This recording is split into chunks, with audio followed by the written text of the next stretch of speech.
Hey friends, Carl here again with Calm Survival, and I'm just going to do a really quick overview on steel types because until you really crawl your way up that enthusiast curve, dig your way up that nerd curve, it's not as important as you might think, but there's a lot of marketing terms that you just need to be watching out for. Is it terribly surprising that stainless steel is a marketing term?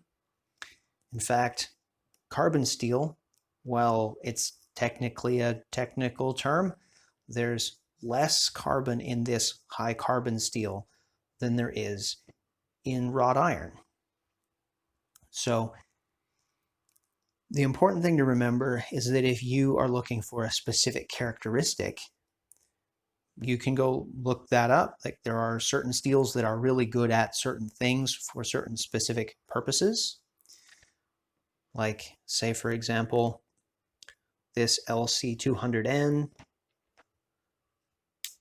or this H1, both of these are actually stainless steels. They come with their own compromises because every steel, every mix, every different batch, they all come with a different set of specifications and requirements. But, you know, for a knife that's going to live in salt water, that's something that is worth knowing if that's your specific purpose. The other thing that's worth knowing is that sometimes the names and numbers that are given to steels matter, like that LC200N or H1, or in this case, this one is made out of 1095. This is 01. Those are actual standards. 1095 from any manufacturer will be within a standard specification. But some other steels are just, they're basically kind of brand names. This knife is made out of a steel called CPM 3V. Well, the company CPM, they're the only ones that make 3V in the way they make it. So that's their particular thing. And there are knife making companies that just call their steel the name that they've given it. And over time, its composition has changed. So for the average person, if you're going to just go and pick a knife to be in your survival kit, if the person pushing the steel as a marketing term is focusing on that, make sure that you're open to that possibility that they may be trying to sell you on something that isn't actually as impressive as they would like it to seem. Okay? Now, you might run across words like tool steel, bearing steel, spring steel. They have quasi-technical definitions. If the material, if the name sounds like it matches up with your use case, that might make sense. A tool needs to be hard. And when we're talking tool steels, like machinist tools, steel for cutting other steel, needs to be very, very hard. Well, a kitchen knife that you want to stay nice and sharp and not get mashed blunt very easy might be a good choice.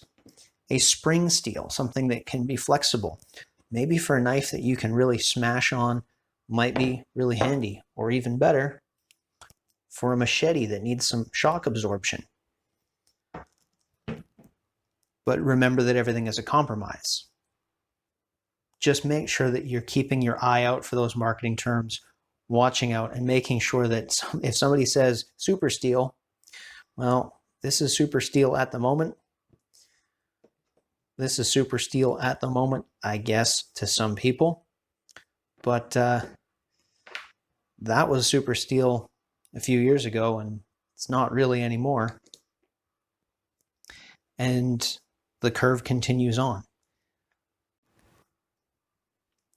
So this knife will never rust. This knife will take an absolute beating. And this knife will hold its edge for a really long time. Now take that, scale it out by 1,000, and every price point, every possible feature that you want, you can start to see how all of those things, all of those compromises start to come into play. And just how easy it is for a lot of it to be marketing. Some of it's really good, but if it's good, you're probably going to pay for it in one way or the other. So I hope that gives you a bit of an idea on the scale and a bit of an idea on what direction to look if you do decide to actually focus on this aspect of it. But again, it's not the most important thing. And honestly, the reputation of the company working on it is probably going to be as important, if not more important.